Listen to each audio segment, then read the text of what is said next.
It's Deprogrammed, the podcast where we try to get you into an artist or band. Today's artist is TLC, and hard work worked for them. They got all the way to the top, and hard work can work for you. Hard Work Works fitness app, free download on your app store, and only $9.99 a month. It's a 2-week free trial currently.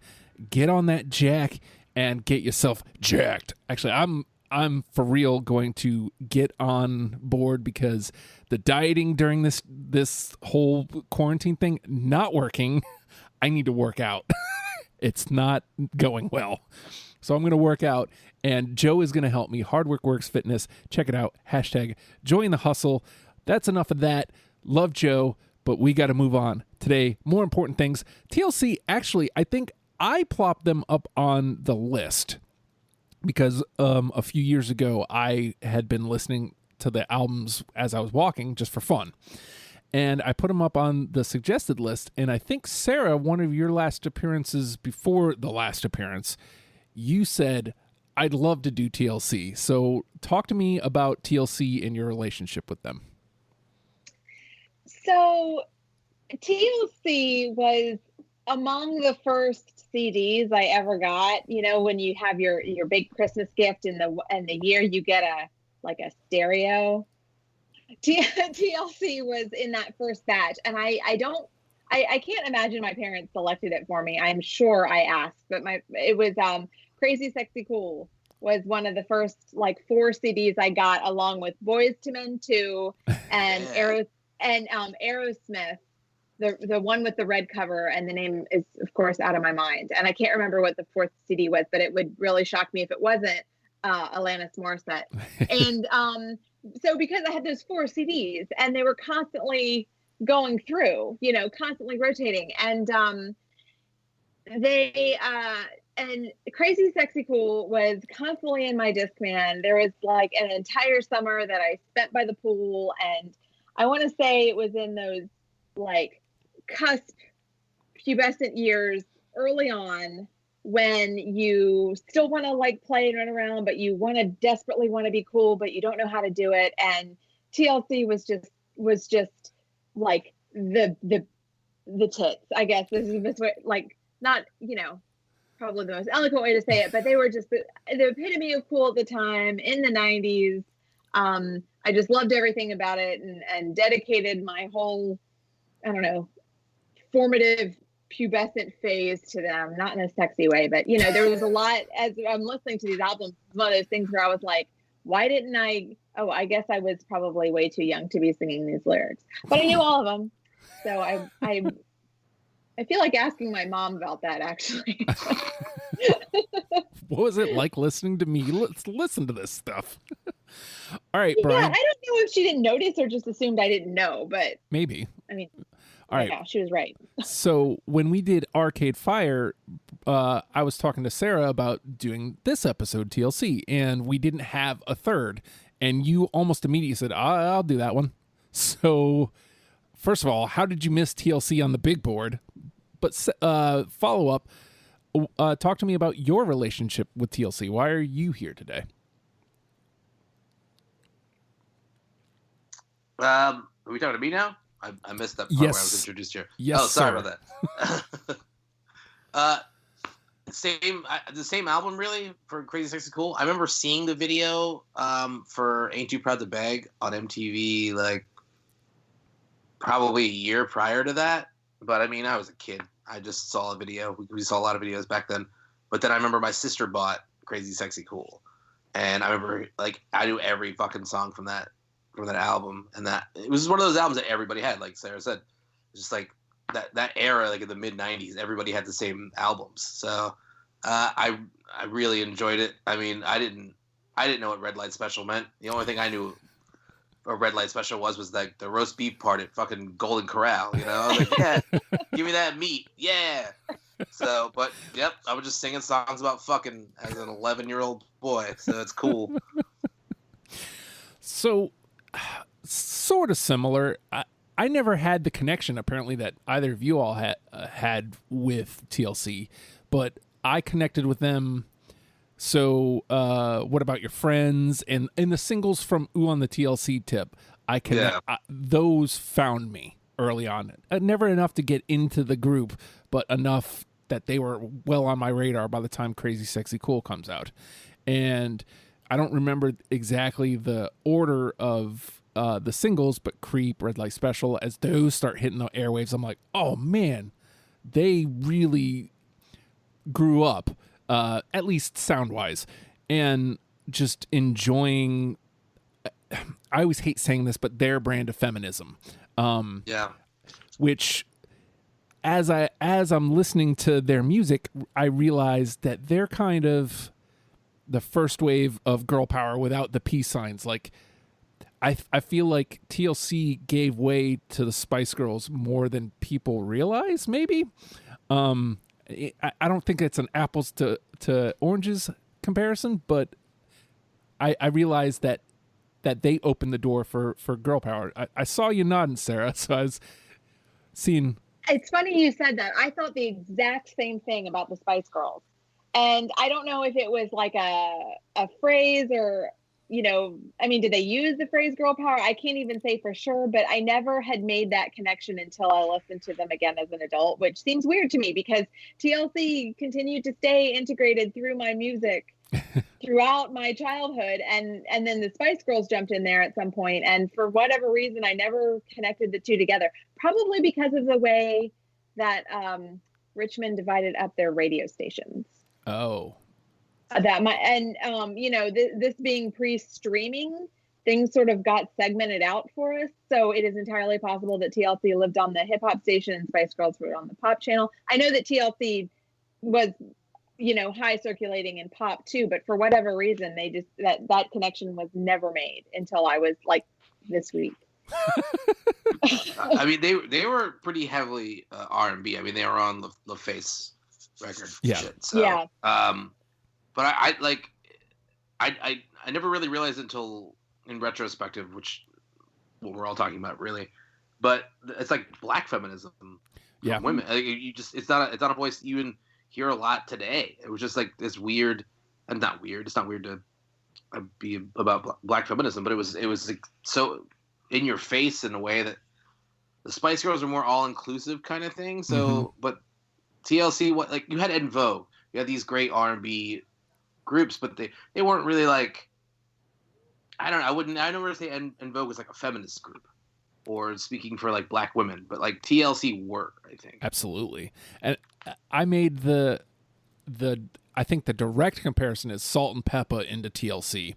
Yeah, for sure. Yeah. And I think it's lost how important TLC was, as you said, for black women, being out in front and being so open, and then losing Left Eye when we did, which is why we didn't include the last TLC record, because no Left Eye, is it really TLC? I'm out. I respect them for doing it. I really do. It is their group, but the L in TLC is Left Eye. Yeah. Yeah. I mean, come on. Come on. Well, it's interesting that you guys mentioned the black feminism angle. There were a few times when I was listening and I thought, oh man, I wonder what, and not just because, we lost Left Eye, but also just thinking about like, how would this have progressed? How would this be received today? And especially because there's so much movement stemming from that exact time in music, when you're looking at some of these socio-political issues with like surviving R. Kelly and when, young black girls go missing and all of this social justice and things that are being addressed finally after long last and hopefully continually from now on. That era, a lot of that sort of started in that same time. And it's really fascinating to look at it from that standpoint too, but we don't have time to get into all that research. No, probably shouldn't either. Yeah, you're absolutely right. But to your point, I would love to hear what Left Eye would have to say about today. Like, yeah. just, I mean, She probably would have burned the White House down, which would have been great. There's some places where we've seen some progress, and there's some places where it's like, has anything got improved? So yeah, it would be really interesting, and to have that snapshot, is one of the really great things about listening to your throwback jams. Yeah. So with that, we decided. Actually, Bryan, you decided. I agreed that we're going with 15 songs here. So, Sarah, what was it like putting your 15 songs together as you start going through this? Surprisingly balanced. I thought that I would have a lot more on Fan Mail and Crazy Sexy Cool, but I was able to keep them pretty even, which sort of surprised me because I have such deep emotional connections to those two albums and not so much the first or the last, but yeah, it kind of it balanced for me. I was surprised. Well, that works. Bryan? I had a lot more from the first record than I expected because I listened to it. I never owned it, but like I had Crazy Sexy Cool, and I heard stuff from Fan Mail when it came out. But like their first album, the stuff I heard, I was just like, this is okay. But like revisiting it now, it's fucking good. Yeah. I originally had more songs from that than I had any other record, which I was very surprised about. So can we take a moment and have a shout out for like the intros and the outros? Oh, yeah. I don't think I appreciate. There's a lot of interludes on there too. Yeah, and they just sort of made I really am appreciating them, and I'm thinking this is several times I thought these are well produced and fun, and they added another layer to the record. It was an inherently 90s R&B hip hop thing. Yes. To have all the interludes. Yeah. It's a lost art these days. I think 50's first record had some on there, and that was the last one I can recall that had like consistent interludes and skits and stuff. So as I'm putting my list together, again, I leaned heavily on the first two. I enjoyed Fan Mail, and this was the first time I'd ever given Fan Mail once through, like, all the way. Like, I'd heard the radio songs, Your Unpretties, well, really only No Scrubs and Unpretty. Like, I believe there's one or two others, but those were the only two I'd heard. So I was familiar with those two. I was surprised with how good 3D was as a record. Like, it felt like a complete record, but then like as I'm busting it up to try to include stuff into the conversation, I found, well, they kind of do everything I need on the first three records, and I still had some stuff from 3D for fairness purposes, but of the records, that one's got the least for sure. So all right, here it goes. You brought it up. I'm talking about it. Okay. So 3D, I didn't know anything about this record. I didn't even know it existed until we talked about doing the show. Mm-hmm. So I looked into it, and it's a posthumous record for Left Eye. What they did was they took her unfinished solo tracks and integrated them into the album, and there's something inherently wrong for me. Oh, I don't like that. It's like, yeah, I don't like that at all. And like if I had my solo shit recorded and then I died and like one of my bands recorded it, I would be pissed. Like I wouldn't be pissed because I'd be dead, but like it would be so disrespectful to me that happened. And so in principle, I don't have anything from that album on my list because that's shit that was supposed to be Left Eye and not TLC. And if I didn't know that. If they wanted to make a record, they should have changed their name or just made it without her entirely. So I'm protesting that record forever. So I knew it was posthumous, but I didn't know that she hadn't recorded anything. It was from her like two solo records she was working on. Man. Oh man. Oh well, now I feel like I have to go redo this. No, it's okay. I'm just not gonna. We're not gonna connect on any of those songs for me. Oh, okay. But I do have two songs that if you guys bring them up, I'm not gonna hate you for it. So I still listen to it and still pick some songs off it, even though it's against my principles. But that definitely sours me on it too. So I don't know. Yeah, we'll cross that bridge when we get there. But I'm sure that T-Boz and Chili thought that they were doing right, but me personally, that would be a huge no for me. Well, kind of like Sarah alluded, like it's one thing if you are to make a posthumous record where these were TLC songs that she was working on. The stuff that they were working on together, or that stuff that Left Eye was laying down for their record. But the fact that it came from her unreleased solo stuff really just... That's gross. Yeah, like I was walking around the neighborhood yesterday and listening to it, and I'm just like, I Googled it, and I was like, I hate this now. Like, I just can't get into it. Like, I'm against this whole thing on principle.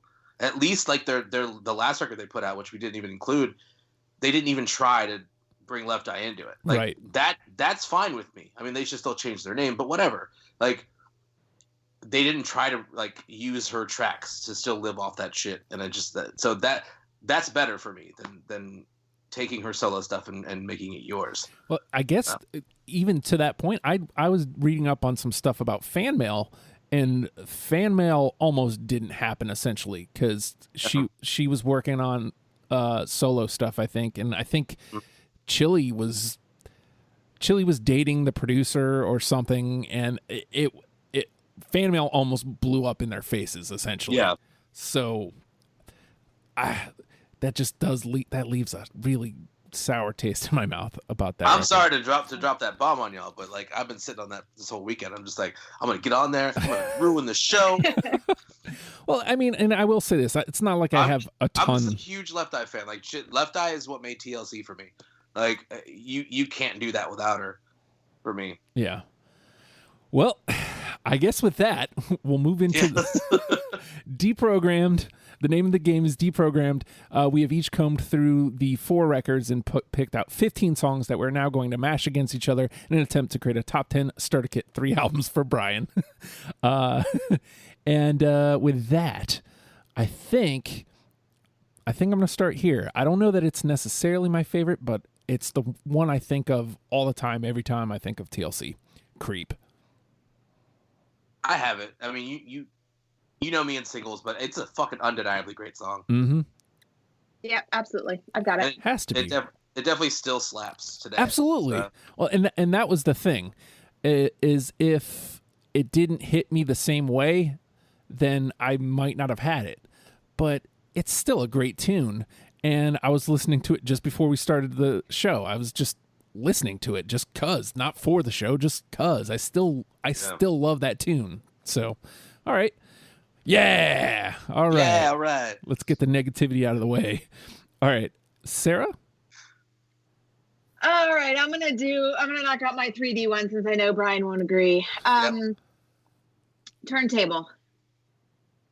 You know what? Nope. I don't have it, but it was one I considered. Okay. I don't have that. That was not one of my 2 that I will allow. Okay, fair. All right, Bryan? All right, I'm going to go to...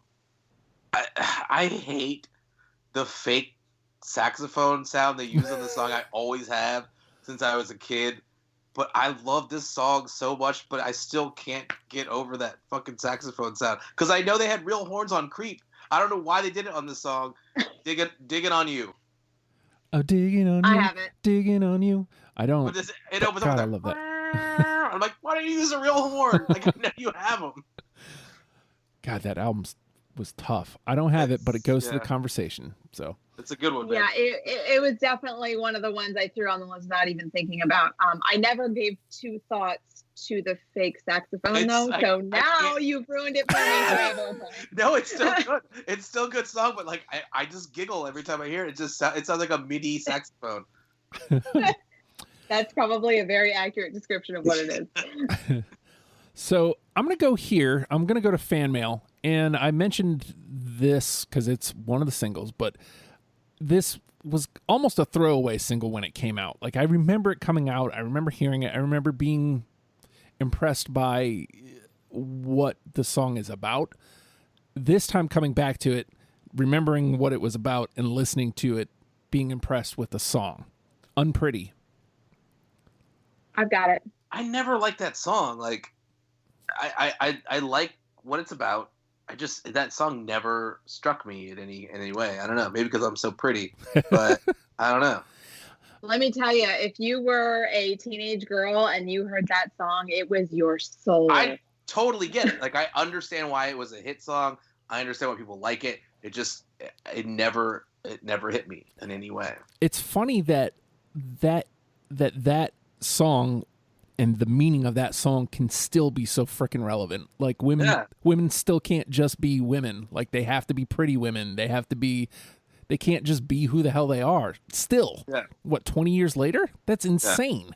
And I certainly understand what it's like to feel ugly or and all that. I mean, we all know my struggle with body dysmorphia, but for some reason that song just I just don't like it.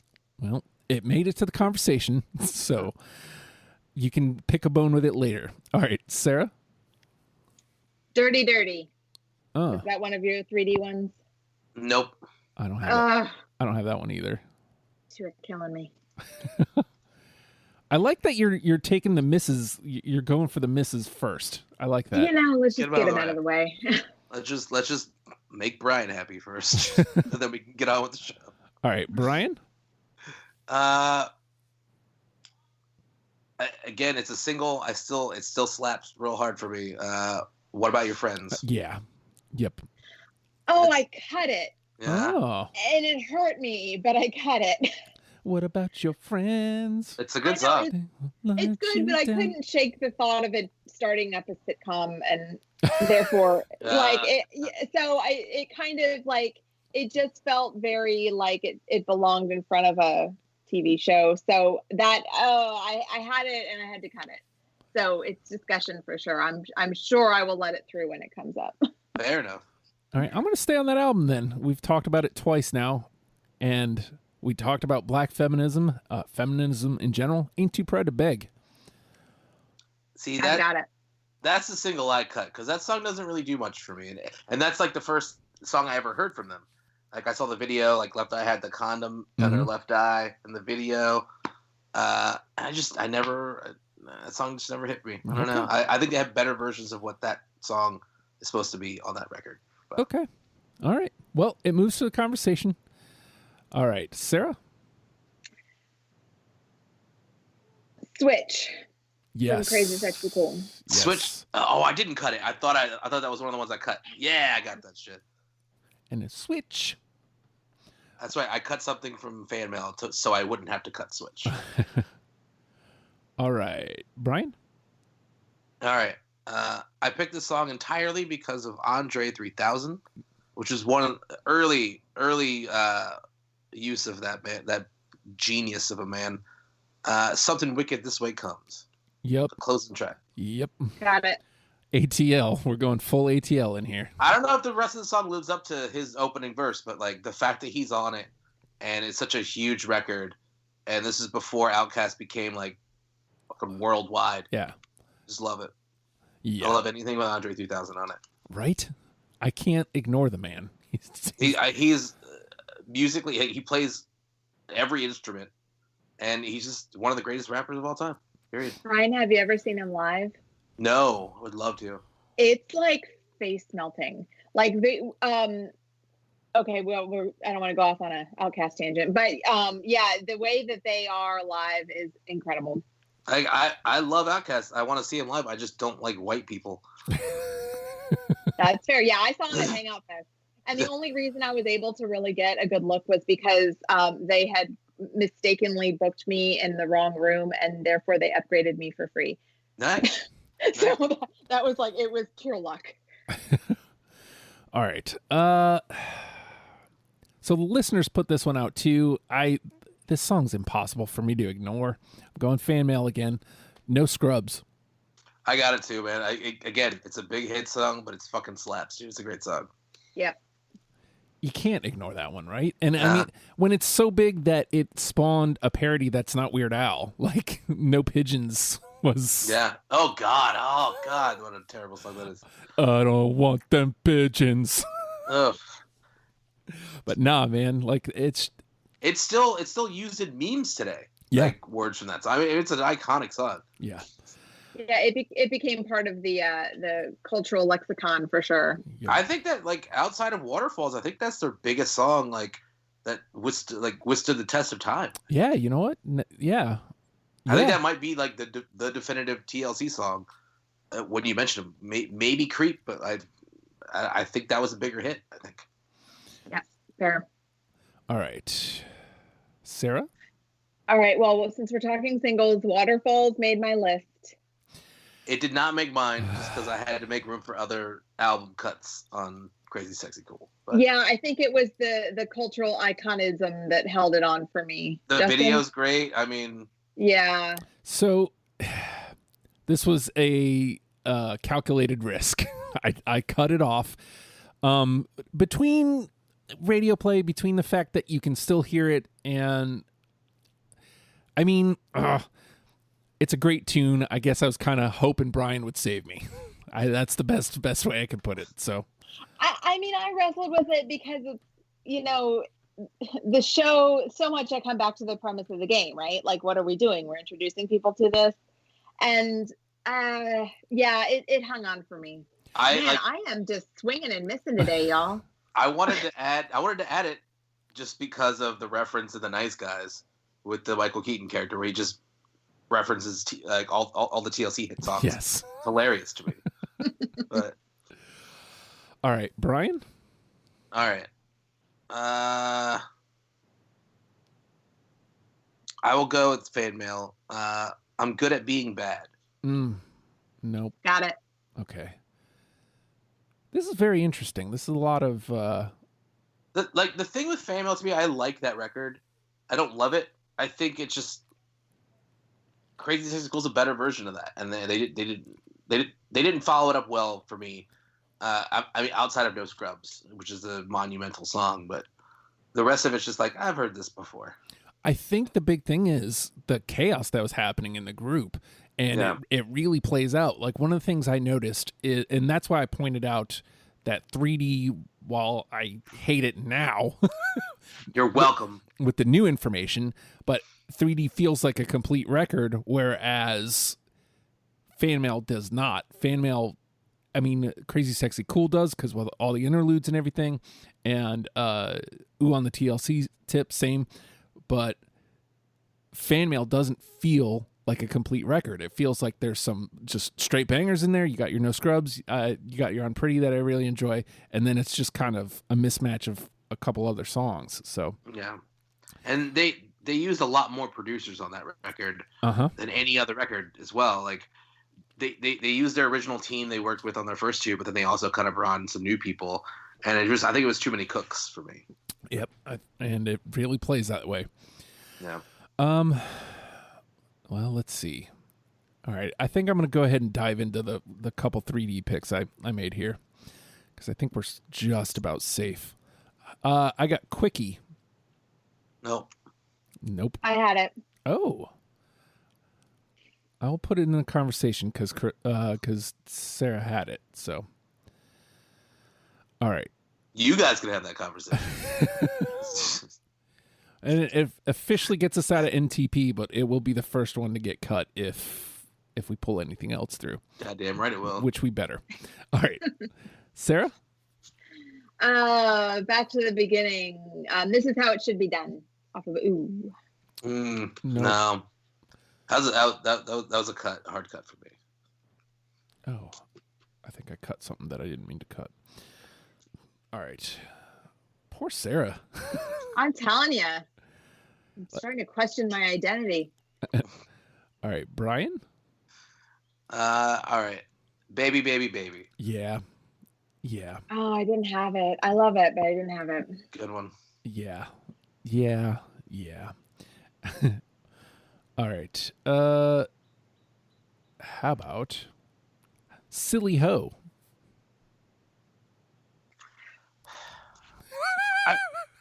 I really wanted to like that song, but I don't. I like it, but I cut it. Okay. All right. Into the trash it goes. Perhaps where it belongs. Sarah. Come on down, fan mail. Nope. No. I'm telling you, why did I show up today? All right, Bryan. All right. Speaking of feminism, his story on Who on the TLC tip. No. The song is basically about, like, it doesn't matter what happens in the relationship. They're always going to take his story. Yeah. And that'll be the truth. And I mean, it definitely foreshadowed a lot of shit that Left Eye went through. It did. And I love the message. Well, I don't love the message, but I love, that they like took the time to make that message. Who was the intro referring to? Did you catch that? No, I To don't know. look up and then I ran off of something shiny. I have to look into that. But no, I liked and appreciated the song, but it didn't make it for me. If we would have had 20, it would have made it. Yeah, for sure. I was like, maybe I made the bad call with the 15, but I was like, 20 would be easy. It would have been a lot easier for me to do 20. Like 15 is what made it harder for me. So. Okay. I keep passing over this one. Red Light Special. Oh yeah. I've got it, and that's my last one, actually. Did you say that was your last one? Yeah, everything on my list has been cut up for discussion or passed. Oh yeah, I guess I have a couple left. Okay. Yeah, no, I'm done. All right, and but yes, Red Light. I'm done. Yeah, it's a great song. I was thinking about fucking at 11 years old. So. Right? Same. And I still make a reference to that song. I made it last week. My roommate got the Amazon lights that you can tell Alexa to change the light colors on it. And it was red. And I was like, what do you give them, the red light special? And she didn't get it. And I was like, I hate the youth. You crazy kids. Yeah. All right. Brian, you want to trot one out there? See what you got. All right. I got That's the Way We Like 'Em. Oh, man. Nope.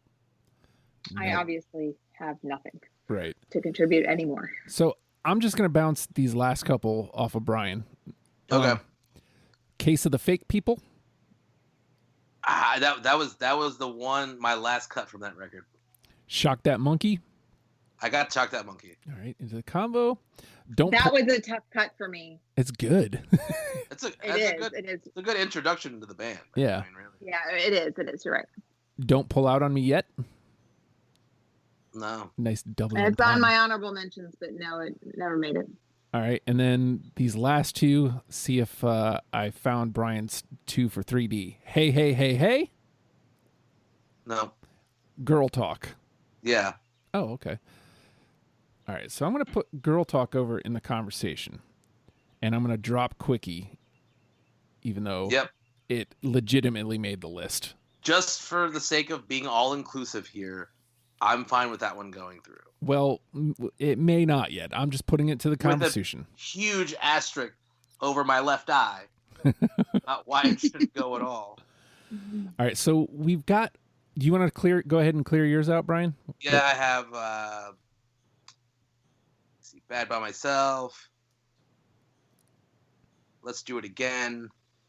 Oh, Let's Do It Again. That was a squeaker for me. And then My Life.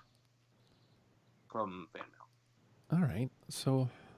And my other one that I would have allowed from 3D was Damaged. That was definitely one that had gotten through on my first round. All right, so we got 5 here.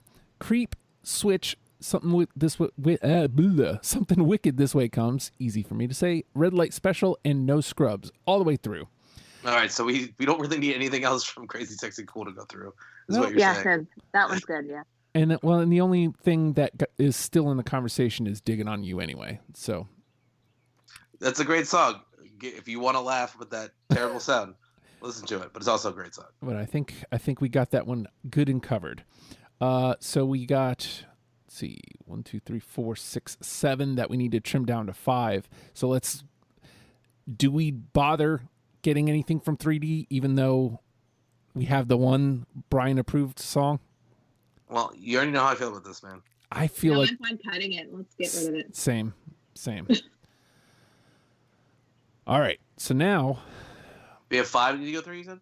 We need 5 and we have 6. That'll be easy. So we got to make one cut here. From these, Unpretty, Shock That Monkey, What About Your Friends, Ain't Too Proud to Beg, Baby, Baby, Baby, and I'm Good at Being Bad. Unpretty should go through. I'm Good at Being Bad should go through, just so we have that record represented, I think. Okay. I think Shock That Monkey should go through. Yeah. Okay. So that, because I really didn't want to cut it, but I had to. And we had what about your friends and baby, baby, baby? And Ain't Too Proud to Beg. So one of these has to go. What about your friends? Ain't Too Proud to Beg, baby, baby, baby has to go into the trash. Well, I like I said about Ain't Too Proud to Beg, it was never been a song I liked from them. So, but I'm fine with it going through as well because I don't want to just take over this whole show. Now, how much do we have of fan mail? 3. So right now we have 4 from Crazy Sexy Cool, 3 from fan mail, and if we pull the 2 from Ooh, then we've got 3 for Ooh, which I think is pretty balanced. That's pretty good. Yeah, it's pretty good. Yeah, that is pretty good. You just gotta figure out which one's going though, which one's leaving the list.